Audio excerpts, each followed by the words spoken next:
What's up, YouTube? This is Big Mike. I wanted to make a video about Deontay Wilder. Meant to upload this yesterday, but kind of got sidetracked and just went ahead and decided to do it today. I was listening to 78 Sports TV's video yesterday, talking about the fact that he believes that Deontay Wilder is a better heavyweight than Vladimir Klitschko ever was. And I agree that when everything is said and done, that Deontay Wilder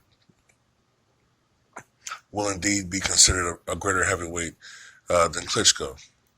And this is one thing that perplexes me about the Deontay Wilder criticisms. Besides the fact that Tyson Fury is considered and was considered the lineal heavyweight champion, because, he beat the long reigning champion, Vladimir Klitschko. Now, that gets forgotten. Yeah, you can talk about the layoff, you can talk about all of these other things. But the fact remains he was the lineal heavyweight champion. A lot of people tried to poo-poo the fact that Mike Tyson beat Michael Spinks.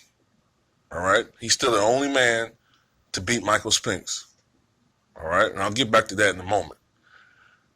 And Spinks was the lineal heavyweight champion in some people's eyes. Tyson eradicated that with a knockout. But I'll get back to that fight in a moment. My main point here is up until Deontay Wilder, I've never heard an emphasis by so-called boxing fans on being a scientific, skilled fighter. Now, I already talked about how that was bullshit with these guys, right? But I want to talk about this when it pertains to the heavyweight division. Out of all the divisions, the heavyweight division is the least important when it comes to being a technical fighter or a quote-unquote skilled fighter. You know what I mean? Sure, there have been some heavyweight champions that you can consider skilled fighters, all-around complete fighters, all the way back to James J. Corbett, I guess Bob Fitzsimmons, Gene Tunney, Larry Holmes. These are fighters that are considered, I guess even you have to consider Lennox Lewis. Okay. But Lennox Lewis did have great power. And I'm going to get to that point right now. Despite the fact you had some fighters who were technically very sound, for the most part in the heavyweight division, in my opinion, the most important things to have are a great chin, at least average punching power, more likely above average to great punching power. And if you don't have punching power, heart. Those three things are more important in that division than anything else. All right? Because there have been numerous times when there have been great all-around technical fighters or the scientific fighter, and they end up on their ass time and time again by the great punchers. The punching ability is the great equalizer. It always is. It always has been. And always will be. There have been so many different instances where a fighter who looks great, looks skilled, is putting on a boxing clinic, and all it takes is one punch to end everything. George Foreman, Michael Moore. You can make the argument that Moore was possibly pitching a shutout the entire fight until Foreman started finding the range and he caught him in the 10th round. Rocky Marciano, Jersey Joe Walcott. Jersey Joe Walcott was also arguably pitching a shutout to Rocky Marciano all the way into the 13th round of a 15-round bout, if I'm not mistaken. But all it took was Rocky Marciano to find the range with Susie Q. And that's all it took. In the rematch, Jersey Joe Walcott was so busy trying not to get knocked out that he got knocked the fuck out. Billy Conn, Joe Louis. What did Joe Louis said? Everyone was talking about how great a fighter Billy Conn was, how fast he was. He never faced a fighter that technically sound and quick, so much lighter. Joe Louis said he can run, but he can't hide. And for most of the fight, Billy Conn was winning on points until Joe Louis caught up with him.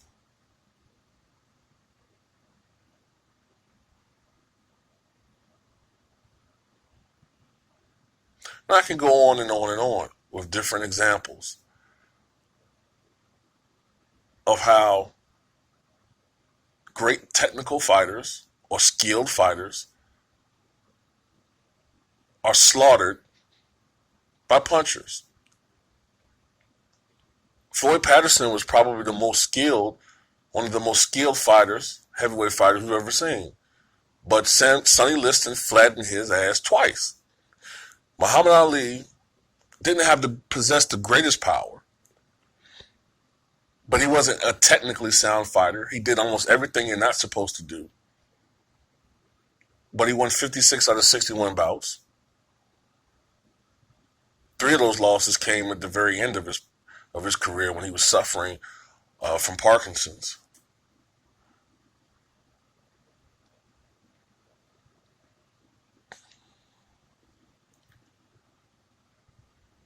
And that's just that, man. I mean, all this talk about scientific fighting and now all of a sudden these guys want a Floyd Mayweather. Well, a lighter version of Floyd Mayweather, and I'm not talking about weight. Now all of a sudden they appreciate the boxer. They don't want the puncher now. Any other time they want Rocky. But I guess if you look more like Clubber Lang, then they don't want you to be a boxer, a puncher, excuse me. Basically, some of these guys, they just have to see the black fighter as the antagonist. And whatever attributes that the other fighter has, that's what they're looking for. You know what I mean? Whatever the scenario is, the fighter that's not black, that's who they're rooting for. Whatever attributes he has, that's what they supposedly want with the other fighter. It's all a game, man. It's all just posturing with a lot of these guys, man. That's all it is. Just posturing. But the heavyweight division has always been dominated by the great punchers, man. The great punchers. The great brawlers. The swarmers. John L. Sullivan. Jack Johnson, who was a defensive master, but I always suspect that Jack Johnson purposely prolonged many of his fights because he was taking out his aggressions, being a black man born in the 19th century, unfortunately living life in the early 20th century, and enduring racism that none of us could even dream of even having to endure on a day-to-day basis. So I think he did it on purpose.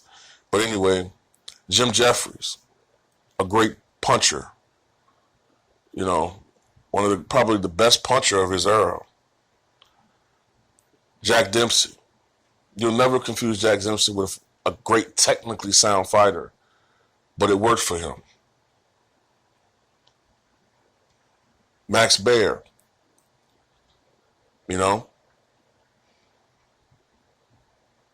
Sonny Liston, Joe Frazier. When I think about all the great heavyweights, Mike Tyson. Now, back to Mike Tyson.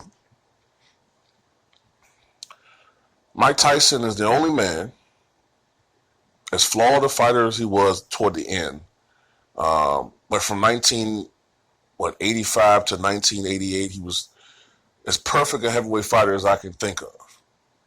And he's the only man to beat Michael Spinks. He's the only man to knock out Michael Spinks. And he's the only man to knock out Larry Holmes. Both of those fighters, great, all-around, complete boxers who were leveled by a puncher. And in conclusion, I think that Deontay Wilder is going to knock out Tyson Fury in their rematch. I think that in the first fight, Deontay Wilder was probably pressing for the knockout and was making mistakes.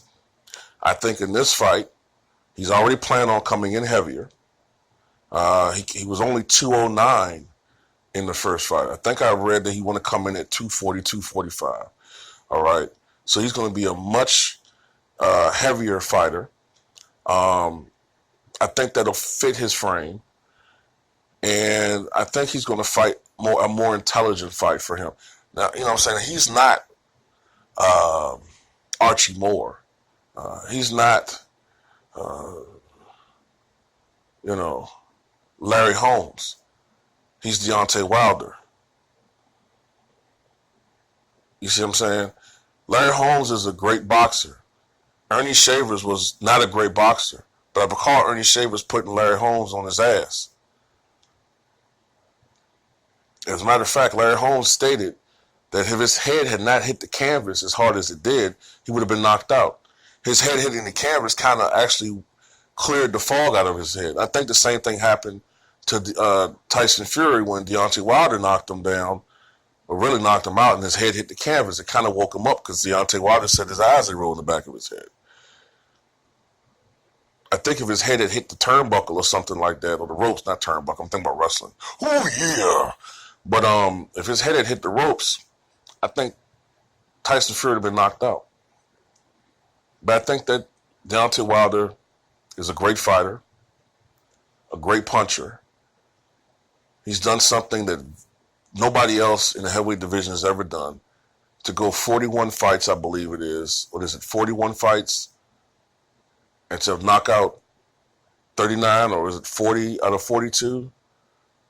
It's a ridiculous knockout percentage.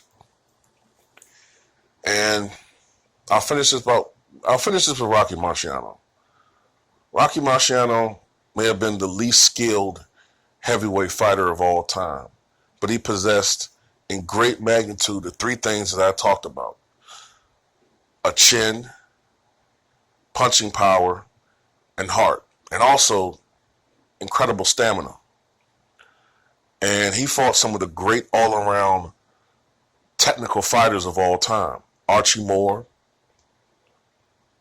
Jersey Joe Walcott, Ezzard Charles. Ezzard Charles is considered by many the greatest light heavyweight, champion of all time. Some people put Archie Moore in that category. Jersey Joe Walcott was a blueprint of what Muhammad Ali would be 20 years later. And Rocky Marciano beat them all.